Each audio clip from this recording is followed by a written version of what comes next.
Phone call తో మీ బంగారాన్ని విడిపించి ప్రెజెంట్ మార్కెట్ రేట్ కే కొని బ్యాలెన్స్ అమౌంట్ ని క్యాష్ గా లేకపోతే సమానమైన బంగారాన్ని మీకిస్తుంది అక్షయ గోల్డ్ హబ్. గణతంత్ర దినోత్సవం సందర్భంగా రాష్ట్రపతి భవన్లో ప్రతి ఏటా నిర్వహించే సంప్రదాయ ఎట్ హోమ్ కార్యక్రమం ఈసారి మరింత ప్రత్యేకంగా నిలవనుంది.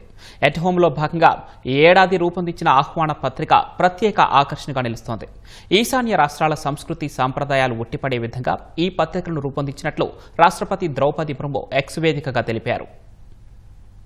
77వ గణతంత్ర దినోత్సవం సందర్భంగా రాష్ట్రపతి భవన్లో జరిగే సంప్రదాయ ఎట్ హోమ్ కార్యక్రమం కోసం రూపొందించిన ఆహ్వాన పత్రిక ప్రత్యేక ఆకర్షణగా నిలుస్తోంది. ఈశాన్య రాష్ట్రాల అపురూప సంస్కృతి, కళా వైభవం ప్రతిబింబించేలా అత్యంత కళాత్మకంగా ఈ ఆహ్వాన పత్రికను తీర్చిదిద్దారు. ఈశాన్య భారతంలోని అష్టలక్ష్మి రాష్ట్రాల సంప్రదాయ కళలను గౌరవించే విధంగా ఈ ఆహ్వాన పత్రికను రూపొందించినట్లు రాష్ట్రపతి కార్యాలయం వెల్లడించింది. దీనికి సంబంధించిన వీడియోను ఎక్స్ వేదికగా పోస్టు చేసింది. ఈశాన్య రాష్ట్రాల్లో నైపుణ్యం కలిగిన కళాకారులు, చేతివృత్తుల వారికి నివాళిగా ఈ ఆహ్వాన పత్రిక నిలుస్తోందని పేర్కొంది.